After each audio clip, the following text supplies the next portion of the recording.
Usually, when we think about crying, we think about it as just an involuntary reflex. Right, yeah, like breathing. Exactly, like breathing or your heart beating or blinking when dust gets in your eye.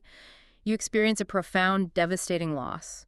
The sorrow hits your nervous system, and the tears just come. You don't even think about it. No, you don't. It Yeah. operates entirely below the level of conscious thought. I mean, it is, in a way, the most fundamental biological right we have as human beings to process our own grief. Absolutely. If you are listening to this right now, no matter your background or your tax bracket, you probably assume that your right to weep over a loved one is totally untouchable. We treat it as completely universal. Right. I mean, nobody has to teach a child how to cry. Right. And you certainly don't expect to receive an invoice for doing it. It's just part of the baseline human operating system.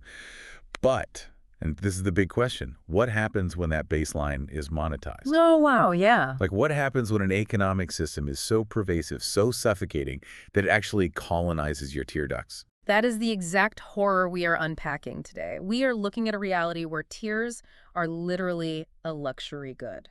It's hard to even wrap your head around. It really is.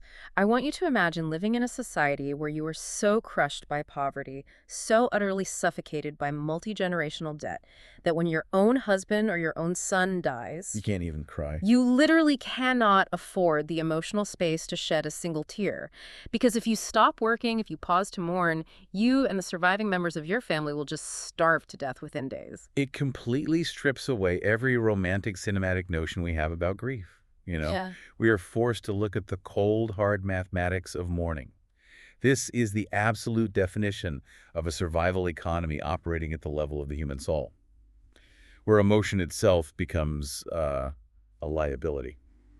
Welcome to today's deep dive into the world of Rudali, a truly powerful and haunting narrative born in India. It's such a fascinating ecosystem we're looking at today. It is. We're examining this incredible literary and theatrical ecosystem. First, we're looking at Mahasweta Devi's original razor-sharp Bengali short story. Which is just brilliant. It is.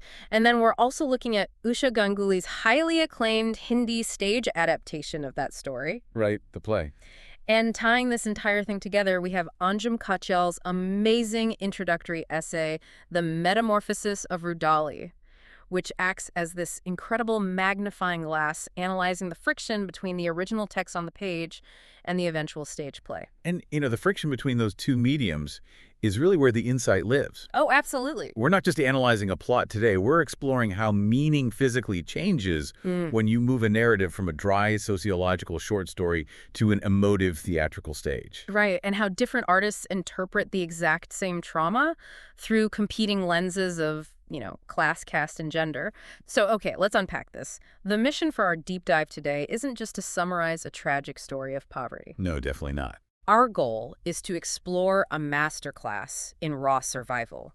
We are going to unpack how the most marginalized people in a society, specifically poor, low-caste women, take the very system that oppresses them, the very hypocrisies of the rich landlords who crush them. And they use it against them. Yes, they turn those hypocrisies into a crowbar for their own economic empowerment. But to even begin to understand how they do that, we really have to establish the architecture of the trap they're in. Right. We have to look at Dahad village. Okay, let's look at this environment, because I think for a lot of people, especially if you live in a city and you consume mainstream literature or cinema, when you hear the phrase traditional Indian village, a very specific, comforting pastoral image comes to mind. Oh, yeah. You picture rolling green fields, community harmony, people living in touch with the seasons, nourished by ancient spiritual traditions. The romance of the eternal village. Exactly. It's a highly manufactured, almost mythical image. And it's usually constructed by urban middle-class minds who view the countryside as this kind of spiritual retreat from modern capitalism. Right, it's like a vacation for the soul. Yeah, exactly. But Mahasweta Devi completely rejects that fantasy. She writes what Katyal's essay explicitly calls the anti-pastoral. So what does that actually look like on the page? Like, how does Devi dismantle the pastoral myth? Because she doesn't just critique it, she kind of obliterates it from the very first paragraph. Well, she replaces that normative, top-down urban perception with a subalternized view. Okay, let's break that term down because it's crucial. Yeah, so Devi doesn't write about the poor by looking down at them from a balcony, observing them like subjects in a documentary. She writes from the bottom up. Oh, I see. The opening lines of the story, they don't describe a beautiful sunset or the chirping of birds. They describe a brutal socio-economic reality. We are immediately informed that in Tahad village, marginalized, untouchable castes, specifically the Ganjus and Dushads, they make up the majority of the population. But they don't have any power. None. Their lives are defined by desperate, grinding, inescapable poverty. The landscape isn't beautiful. It's an active crime scene of economic exploitation. Wow. An active crime scene. And right in the center of this crime scene is our main character, Sanichari. Yes, Sanichari. She is a Ganju woman, and her name alone is a masterclass in how this village wages psychological warfare on its poorest residents. Her name, Sanichari, literally translates to Saturday. Right. Why? Because she was born on a Saturday, and her mother-in-law declared that this was an inauspicious day, like a cursed day. So she's branded from day one. Exactly. She is branded man who's doomed to bring misfortune and suffer from the moment she takes her first breath. Now notice the function of that superstition, though. What do you mean? Devi isn't just adding cultural flavor by talking about astrology and lucky days. She's exposing how folklore and religion are weaponized to justify systemic inequality. Ah, right. The traditional view, the one enforced by the mother-in-law, is that Sanichari suffers because of the stars. It's karma. It's the day she was born. That is incredibly convenient for the landlords, isn't it? Oh, totally. If starvation is ordained by the cosmos, you can't blame the economic system. Exactly. Oh, she's just unlucky. Right. It pacifies outrage. But Sanichari, even as a young woman, she starts to see the math behind the magic trick. There's this brilliant, quiet moment in the text where she looks around the village and realizes that the people born on so-called lucky days aren't doing any better. Nope, they're all in the same boat. Her sister-in-law, her neighbors born on Mondays or Thursdays, they are all equally starving. They are all getting crushed. Yep. She realizes it's not the stars that are cursing her. It's pure, unadulterated economic deprivation. Katyal's analysis is incredibly sharp on this exact point. She argues that Devi's absolute insistence on embedding Sanichari in this hyper-specific economic context makes the work function as anti-fiction. It's die-fiction, okay. Yeah, Devi refuses to write a whimsical fairy tale where the plucky heroine overcomes her bad luck through sheer goodness. She uses the conventions of a fictional narrative, but she infects it with the stark, unblinking, bureaucratic reality of journalism. So she's forcing the urban reader into a deeply uncomfortable space. Exactly. You open a book wanting a comforting story of human resilience, and she just hands you a socioeconomic audit wrapped in a narrative. I want to push back on that a little bit, or at least, play devil's advocate for the listener. Sure. If Devi is basically acting like an investigative journalist embedding herself in the community rather than a novelist spinning a yarn, doesn't that make the art kind of dry? Like a textbook. Yeah, like if it's just a socioeconomic report, why read it as fiction at all? It sounds like watching a grueling, unedited security camera feed of someone's misery. That is a very fair critique, and it's actually one Devi faced during her career. But the power of her method is that the fiction serves as a delivery mechanism for realities the middle class normally ignores. Oh, I see. Devi herself stated she traveled extensively through rural areas, gathering hard data about people suffering and political exploitation. She experienced absolutely zero conflict between her roles as a journalist, an activist, and a creative writer. So they were all the same thing to her. Exactly. The scholar Gayatri Spivak, who is referenced in our sources, points out that Devi's literature and her activism are entirely folded back upon one another. The fiction is a weapon. Wow. The goal is conscientizing the reader, raising their political consciousness, not offering them an escape. Conscientizing, dragging the reader through the mud of reality so they can't pretend their shoes are clean. That's a great way to put it. And the primary architects of this misery, the people forcing Sanichari into the mud, are the Malik Mahajans, the landlord moneylenders.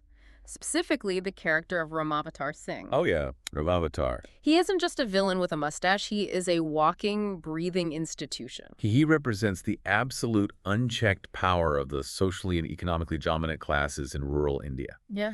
And Devi doesn't portray him giving exaggerated villainous monologues. Right, he doesn't need to. No, we don't really need to hear him speak. His power is demonstrated through the terrifying way he dictates the minute-to-minute biological survival of the villagers. Yeah. And understanding Ramavatar's power is the only way we can really understand the most heartbreaking, defining aspect of Sanichari's life.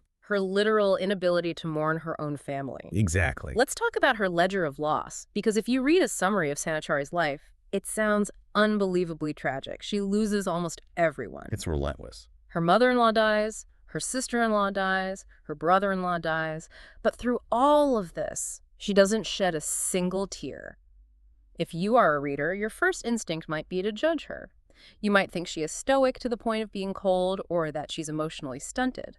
But that judgment is exactly what Devi anticipates and then completely demolishes. How so? Well, Sanichari's lack of tears has nothing to do with emotional fortitude or coldness. It's a symptom of sheer physiological terror.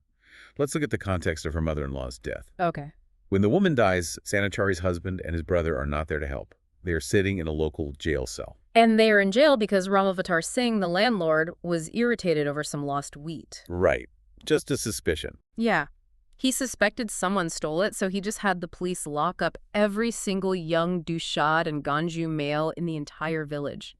Mass incarceration on a whim. The absolute impunity is staggering. Think about the psychological state that puts Sanichari in. When the deaths in her family occur, she is entirely consumed by the terror of impending starvation. Ramavatar is threatening to evict the remaining villagers from their homes. She doesn't have time to cry. Exactly. Sanichari's cognitive bandwidth is 100% occupied with the brutal logistics of existence. How do I burn this corpse with no money? How do I feed the neighbors who help carry the body? How do we survive the next 24 hours? Just hour by hour. Right. As Kadial's essay states, Ramavatar's oppression is so pervasive that it brutalizes the villagers from the inside out, invading the most private sanctuary a human being possesses, their emotions. Grief is physically blocked by the desperate struggle for survival. It's a complete hijacking of the central nervous system. You are locked in fight-or-flight mode every second of the day. There is simply no biological room for the luxury of sadness. None at all. But the ultimate gut punch, the moment that truly exposes the inescapable trap she is in, is when her husband finally dies. Yeah, this part is brutal. He dies of cholera, and the source material gives us this agonizing detail. He gets cholera from drinking contaminated milk that was donated to the local Shiva idol by the rich landlords. The layers of hypocrisy there are just staggering. It's unbelievable. The charity of the wealthy giving milk to a stone god while the villagers starve literally becomes the poison that kills the poor. So her husband is dead. Sanichari has virtually nothing left. She manages to gather a Spartan, pathetic offering, just some sand from the riverbank and a tiny bit of sattu, which is a cheap gram flour. Yeah, just try to do the bare minimum for the rites. She takes this to the local upper caste priest, Mohanlal, to perform the basic death rites, the kriya. If she doesn't do this, her husband's soul is damned, and she will be a total social pariah. Mohanlal's reaction is nauseating. He treats her offering as a personal insult. He scoffs at her, demanding to know if a Brahmin of his stature should be expected to perform rites for a filthy villager using sand. Like it's beneath him. Exactly. He essentially tells her that her extreme poverty is an affront to his religion. He leverages her terror of spiritual damnation. And it works. Oh, it definitely works. To appease him, because she is utterly terrified of the social and religious consequences of leaving the rites unperformed, she is forced into the jaws of the moneylender. Let's walk the listener through the actual math of this transaction because it blew my mind. It exposes exactly how the trap snaps shut. She goes to Ramavatar Singh to borrow money to pay the priest. Yep. She borrows a meager 20 rupees, just 20. Because she cannot read or write, she gives her thumbprint on a piece of paper.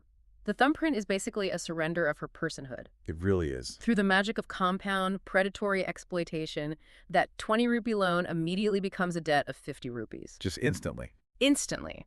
And to repay that 50 rupees, she is forced into bonded labor on Ramavatar's fields for 5 years. 5 years of her life. 5 years essentially enslaved to pay for a funeral she couldn't even cry at.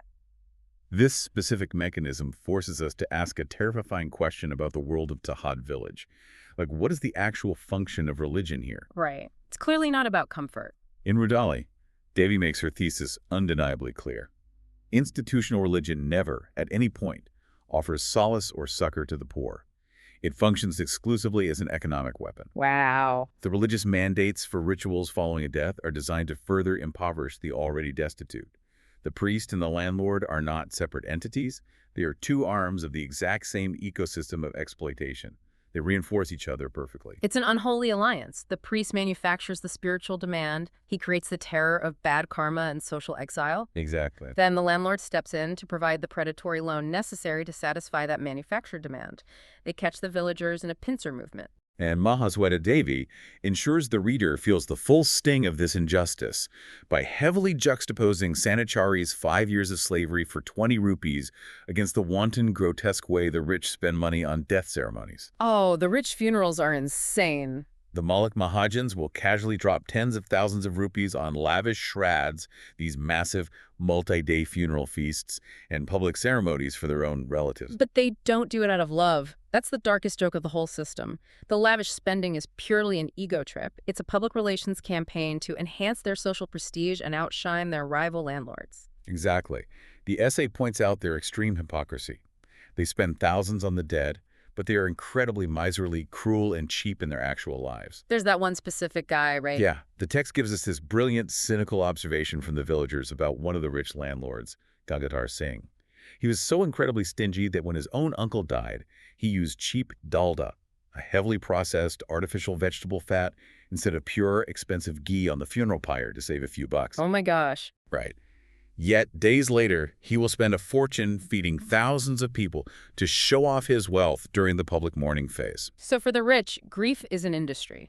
It is a commodity to be bought, managed, and displayed to prove market dominance. Keep that word in mind. Commodity. This is the central conceptual pivot of the entire text. Okay, I'm packing. If sorrow is controlled by the rich, if tears are a commodity strictly required for their social prestige, then tears can be manufactured. Tears can become a source of skilled transactional labor. Wow. This economic reality sets the stage for the entire phenomenon of the Rudali, the professional mourner. It's the realization that, wait a minute, if you people require a massive theatrical spectacle of tears to prove how important you are, and we are currently starving to death, we can manufacture that spectacle for a price. Exactly. It's brilliant. It is a brilliant, terrifying capitalist subversion. But Sanichari, beaten down by years of slavery, doesn't arrive at that realization on her own. She is trapped in an airtight room of debt and religious terror. She can't see the way out. She cannot break out of this using the tools the landlords have given her. She needs a completely different operational framework. She needs someone to show her the architecture of the matrix. She needs Dulon. Dulon is one of the most incredible literary creations in modern Indian fiction. I love this character. On paper, he's just a fellow Ganju villager. He's just as poor, just as marginalized as Sanichari. He lives in the same dirt. But psychologically, he operates on a completely different plane of existence. He's sharp, he's deeply cynical, and he possesses this quiet, fearless, strategic intelligence. When I was reading about him, he didn't feel like a peasant in a tragedy. He felt like a hardened, shrewd union organizer who has seen every dirty trick the management tries to pull and is just waiting for the mathematically correct moment to launch a strike. Anjum Katyal's essay utilizes a very specific, heavy academic framework to help us understand exactly what Dulon is doing in this story. She views him through the lens of the Italian Marxist philosopher Antonio Gramsci. Gramsci, okay. Specifically, Gramsci's concept of the organic intellectual. Okay, we need to pause and really unpack this.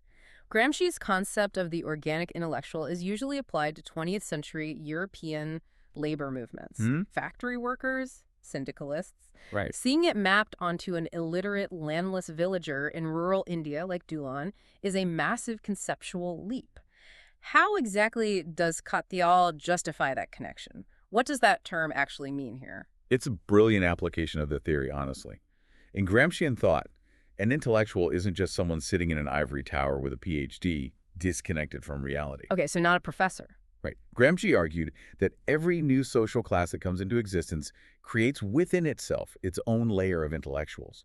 These thinkers are organic to the class they represent. Oh, I see. They speak the exact same language, they work the exact same grueling jobs, they suffer the exact same indignities.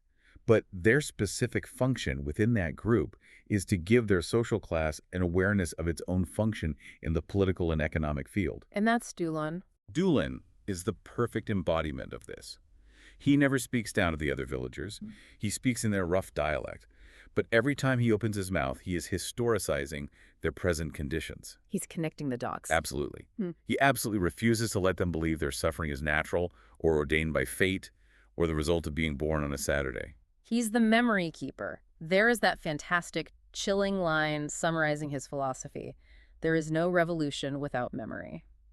That gives me goosebumps because it identifies exactly how the oppressors maintain control. The landlords rely entirely on amnesia.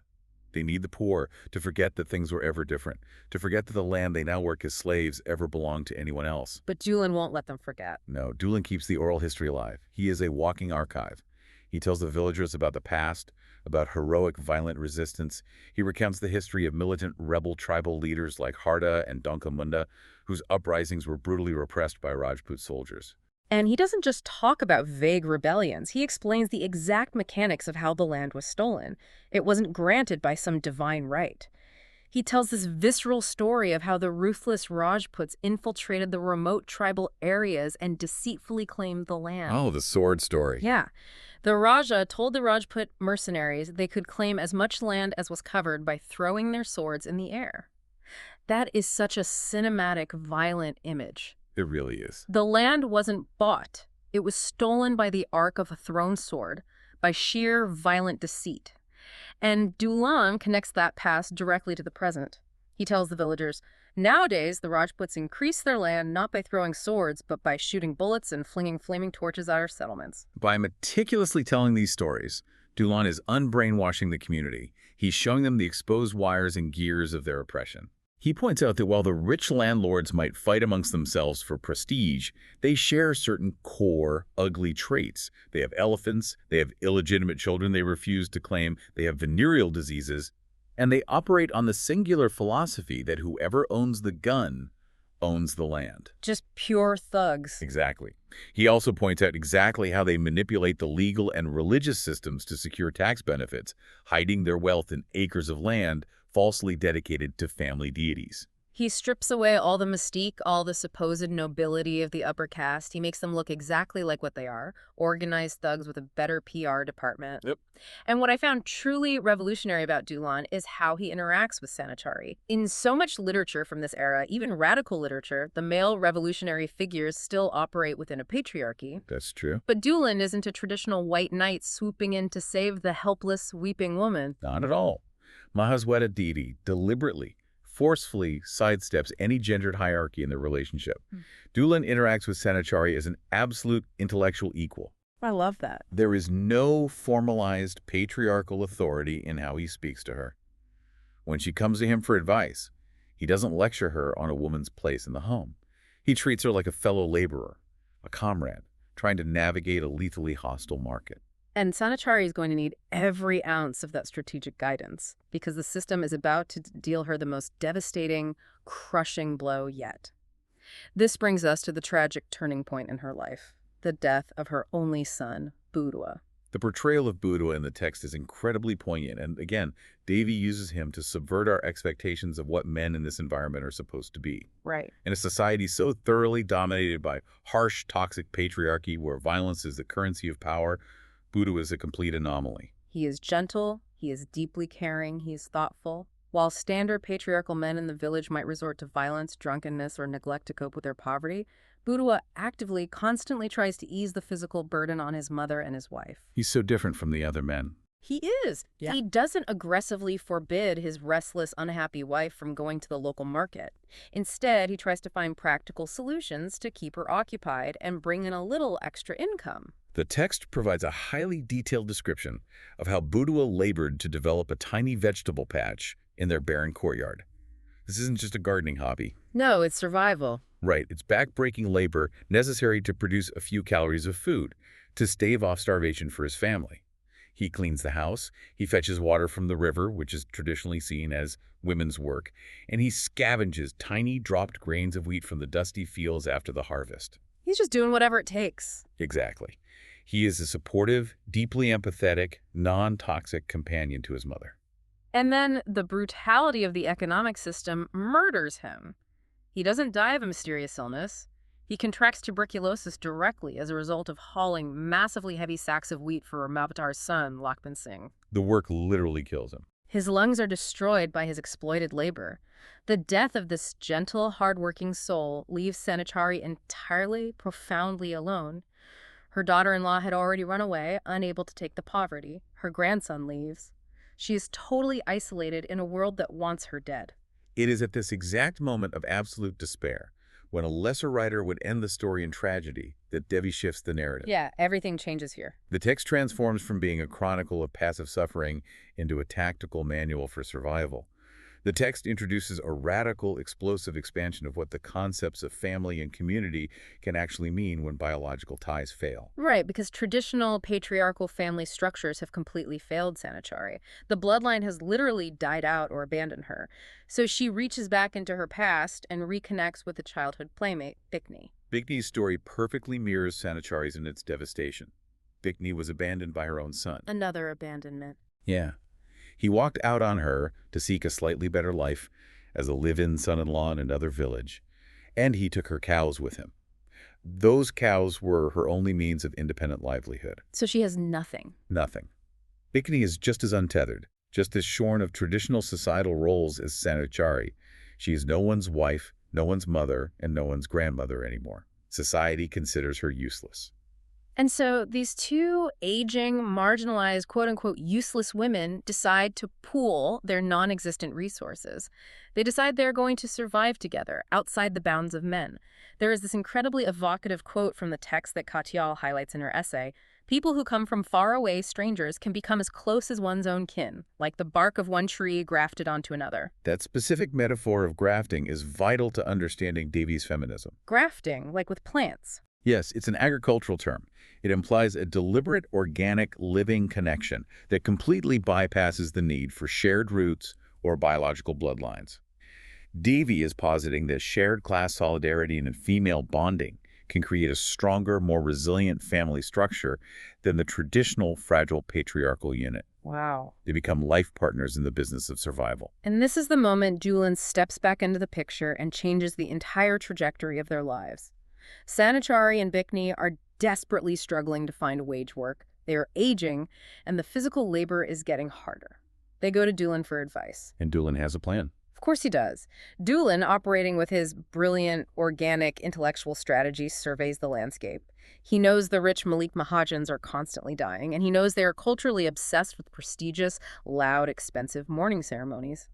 He looks at Sanichari and Bikhni and says, "You should hire yourselves out as Rudalis, professional mourners." What is truly revolutionary here is how Doolin frames this proposition to the women. He strips away all the mystical, sentimental, and religious awe surrounding death and grieving. He makes it practical. Extremely practical. He draws a direct, unromantic equation between funeral wailing and physical, agricultural labor. He tells Sanichari, it's wrong to give up one's land, and your profession of funeral wailing is like your land, you mustn't give it up. He is telling them to view their tears as capital. But I want to push back on Doolin here, or at least ask the question I think a lot of listeners might be shouting at their dashboards right now. Isn't Doolin just teaching them to become capitalists? That's a common reaction, yeah. Isn't he just teaching them to exploit the concept of death, just like the landlords do? How is starting a ruthless, profit-driven mourning business any different morally than the system they are fighting? That is the exact moral tension Devi wants the reader to grapple with. But here is the critical distinction Doolin makes. The landlords extract wealth through the ownership of land and the exploitation of other people's labor. Right. Sanichari and Bikhni are weaponizing their own bodily labor, their ability to wail, beat their chests, and produce tears against the vanity of the rich. They are not exploiting the vulnerable, they are taxing the oppressor's egos. That's a great way to put it, taxing their egos. Exactly. Doolin is teaching them to monopolize a niche market that the rich are desperate for. And to monopolize that market, Doolin tells them they need to scale up. They need to expand their workforce to meet the massive demand of these landlord funerals, which sometimes require dozens of mourners to look impressive. And where does Doolin suggest they find an army of marginalized women willing to wail for cash? The Tory Whore Bazaar. The local brothels. This is a deeply radical structural move by Mahasweta Devi. In almost all traditional narratives, especially in deeply conservative rural settings, prostitutes are kept strictly outside the bounds of respectable society. They are the ultimate stigmatized outcast. But Devi doesn't care about that. No, she completely collapses that moral boundary. She shows the reader that the prostitutes are not fallen women. They are simply poor women from the village who were forced into a different, equally brutal labor market. Yeah. They have mothers, sisters, and families back in the village. They were sexually used by the very same Maulik Mahajans who exploit the farm laborers and then discard it. Sanichari initially hesitates at this idea. She has internalized some of the village's moralistic judgment. She asks Dulin, "Won't the village speak ill of me if I associate with whores?" And Dulin delivers what might be the defining thesis statement of the entire story. He laughs bitterly and says, "What one is forced to do to feed oneself is never considered wrong." That single line clears away centuries of hypocritical moralistic judgment imposed by the privileged class onto the poor. It's so powerful. It really is. Dulin even goes a step further. He suggests that Sanichari should form a union. He explicitly compares it to the way coal miners have a union of Rudalis and sex workers, of which she would be the president. Present Sanichari. Exactly. He fully appreciates that these women are professionals providing a service just like any organized labor sector. He proposes structural solidarity rather than petty moral prejudice. The execution of this business plan is just magnificent to read about. It vibrates with newfound agency. We see Sanichari and Bikhni transforming from weeping victims into confident, hardened business professionals. They stride into the market. They gather intelligence on who is sick, who is dying in which rich household. They wrap their stark black cloth around themselves, march right up to the gates of the big house, and lay down their non-negotiable terms. Middlemen. None. They refuse to deal with middlemen. They negotiate directly with the gumastas, the estate managers. And because they provide such a spectacular, intense, terrifying display of grief, and because the landlords are absolutely desperate for that social prestige, the gumastas have no choice but to accept their exorbitant demands. They demand high-quality wheat, rice, cash up front. There is this hilarious triumphant scene where Dulin accompanies them to negotiate the contract for mourning the death of a particularly wealthy landlord, Varab Singh.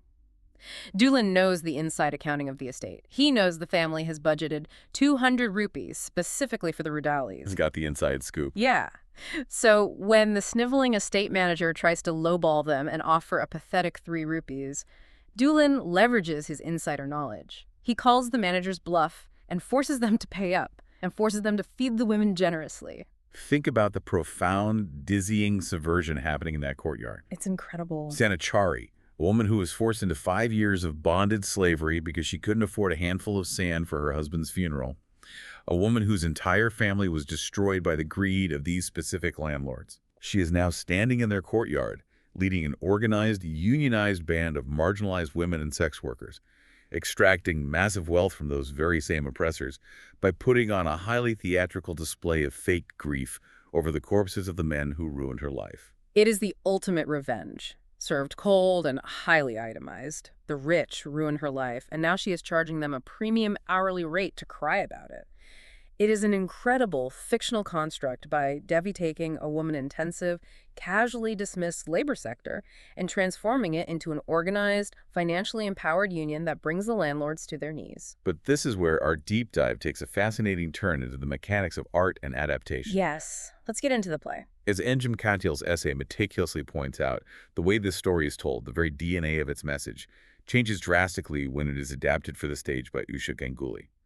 Why does changing the medium from a book to a stage play inherently change the political message? That is the big question. Let's transition into that analysis, because we have a Devi's original short story written in Bengali, which we have established is this dry, socioeconomic, anti-pastoral critique. And then we have Usha Ganguly's stage play, produced in Hindi for a largely urban, middle-class theater audience in Calcutta. Two very different audiences. It's very different. And Katyal argues that these two versions have strikingly different agendas, even though they are both technically perceived as feminist texts. Katyal starts her analysis by defining how the two authors approach the very concept of feminism itself. Ganguly, the playwright, embraces a kind of universal humanism. She wanted to make a woman's story. Right. In an interview cited in the sources, Ganguly explicitly stated that she saw the character of Sanichari representing women in general, arguing that everybody, in any country, is able to communicate with the emotional struggle of a woman, regardless of their specific class or caste. Right. Ganguli wants the urban, comfortable audience in the Calcutta theater to look at Sanichari on stage and say, I feel her pain. We are united by the universal experience of womanhood.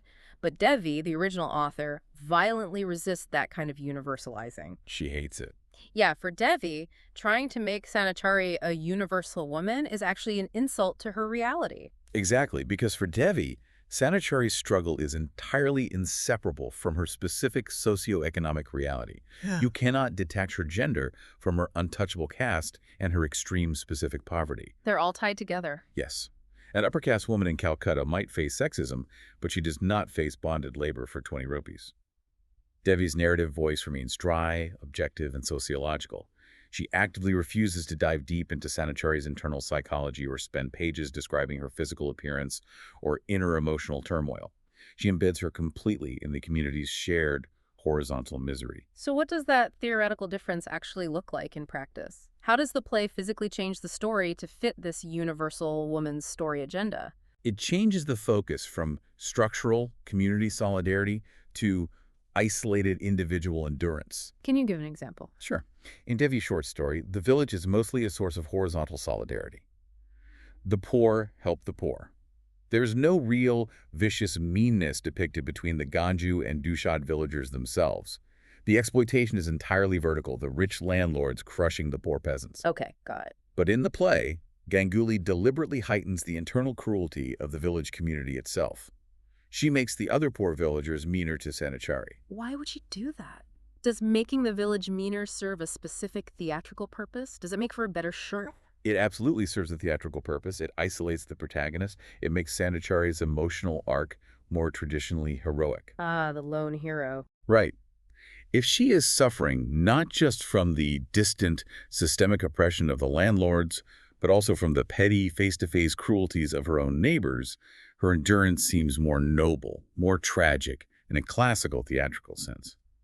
Katyal notes that the play heavily echoes Bertolt Brecht's famous character, Mother Courage, the long-suffering, isolated, stoic mother figure pulling her cart through a hostile world, a trope that urban theater audiences are deeply comfortable with and primed to applaud. That makes total sense when you think about how we consume entertainment. It's like Hollywood adapting a gritty, structural indie documentary about a labor strike into a glossy feature film. Exactly. In the documentary, the system is the bad guy. But in the feature film, you want a clear, isolated protagonist to root for. You want tear-jerking, intimate moments of human connection. And the play adds specific scenes to heighten that emotional intimacy, right? Scenes that Mahasweta Devi never wrote. Yes, the prime example of this is how the relationship between Sanichari and Bikhni is portrayed. In Devi's original story, they are business partners, they are childhood buddies, they walk side by side to work, navigating the mud together. It's very practical. Very practical, unsentimental, yet profoundly deep bond forged in survival. But the play adds a scene that does not exist anywhere in the original text. A deeply emotional scene where Bikhni goes to the local mela, the fair, buys a pair of cheap earrings, and gently puts them on Sanichari. Oh, wow. That is incredibly cinematic. It is a deeply moving, tender scene on stage. Sanichari touches the earrings and says, "This is the first time in my whole life that anyone has given me a gift." The scene focuses entirely on her emotional deprivation and the beauty of female bonding in the private domestic sphere. If you are sitting in the dark theater, watching these two battered women share a moment of tenderness with a cheap pair of earrings, you are going to weep. I would weep. Anyone would. It's incredibly effective theater. But Katyal is arguing that by focusing so heavily on this private, emotional tenderness, the play might actually be diluting the dangerous political bite of the original story. That is the absolute core of Katyal's critique. By making it a story primarily about the emotional suffering of woman with a capital W, the play dehistoricizes the narrative. It takes away the specific context. Right. It takes the audience's focus off the systemic, vicious, economic exploitation that Devi was trying to expose and puts the focus on interpersonal feelings. Here's a perfect example of how that shift happens. Okay. In the play, when Sanichari complains about the crushing injustice of paying off her debt for the funeral, she says it directly to Bikhni in an intimate, tearful conversation. The injustice becomes a personal grievance shared between two friends. And in the story. In the short story, the dry, sarcastic, omniscient narration ensures that the hypocrisy of the system is viewed as a massive structural crime against a whole class of people, not just one woman's bad luck being vented to a friend. That is such a crucial distinction, and it asks a really uncomfortable question about how you and I, the listeners, consume art about human suffering. When we watch a movie or read a book about poverty, do we just want to feel empathy for a noble victim? Often, yeah. Because crying over a victim makes us feel good about our own humanity. We think, I cried, therefore I am a good person. Or do we want the art to force us to look at the ugly, unromantic, bureaucratic mechanics of a system that grinds people into dust, a system that we might actually be complicit in? Mahasweta Devi actively, belligerently chose the latter. Right. She famously said she used her writing not as a stunt to shock people, but to present grim facts that the middle class ignores. She didn't care about their comfort. Not at all. When urban readers complained to her, telling her they found her stories too harsh, too lacking in hope, she replied, "If they do not know about these things, what can I do about it?" She absolutely refused to translate, soften, or romanticize the reality for bourgeois sensibilities. She is unyielding. She refuses to give you the catharsis of a happy ending unless her characters carve that ending out of the bones of their oppressors. And yet, even with these profound differences in adaptation between the page and the stage, the core trajectory of Sanichari remains one of the most compelling, structurally brilliant arcs in modern literature. Let's just recap the journey we've been on. It's quite a journey. We started with a woman who was told from the day she was born that she was cursed by the stars. Yeah. A woman who lived in such desperate, suffocating poverty that when her family members died, her nervous system was too paralyzed by the terror of impending starvation to shed a single tear. Just frozen in fear. Exactly. A woman who was literally forced into 5 years of bonded slavery just to buy a handful of river sand for a mandatory religious ritual. And from that absolute crushing bottom, guided by the sharp, unsentimental Marxist wisdom of Dulon, she completely rewrites the rules of her existence. She really does. She builds a family not out of blood, but out of shared struggle, grafting herself onto Bikhni. She embraces the outcast sex workers of Tori, forming a union of the damned. She takes the one single thing society expects her to have, grief, and turns it into a ruthless commodity. A very profitable commodity. Very. She weaponizes the vanity and hypocrisy of the landlords, forcing them to pay extortionate rates for the very tears their economic system caused. She becomes a professional, a union leader, demanding her worth in high-grade wheat, rice, and cold, hard rupees. So what of this entire analysis? The reason we are spending an hour unpacking a story from rural India is because Rudali challenges us to look at the invisible, uncompensated labor in our own societies. Yes, absolutely. It forces us to question the institutions, whether they are religious, economic, or social, that actively profit from our most private vulnerabilities. Devi's text reveals a terrifying truth. Even our most private, intimate emotions are not safe from the marketplace if we do not understand the architecture of the system we live in. It is a masterclass in seeing the invisible strings of power. Which brings me to a final, lingering thought for you, the listener, to mull over as you go about your day. We look at Tahad village and we see a very raw, physical, almost medieval manifestation of this exploitation. Yeah, it's right on the surface there. The landlord takes your wheat, you cry at his funeral for cash. It is easy to see. But in our modern world, the mechanics haven't disappeared. They have just become infinitely more sophisticated. Today, so much of our emotion, our attention, our political outrage, and yes, our grief, is continuously algorithmically monetized on digital platforms built by billionaires. That's a scary thought. We perform our emotions publicly online, and an unseen architecture translates that emotional engagement into ad revenue for someone else. So I leave you with this question. In the digital age, who are the modern Rudalis? Are we all, in some small way, performing our sorrow, our anger, our vulnerability for the profit of an unseen digital Malik Mahajan? Wow. And more importantly, when you cry, when you rage, who is actually cashing the check for the tears you shed? A deeply provocative, unsettling, and necessary question. Thank you so much for joining us on this deep dive into Rudali. Keep questioning the narratives around you, keep looking for the invisible labor, and we will see you next time.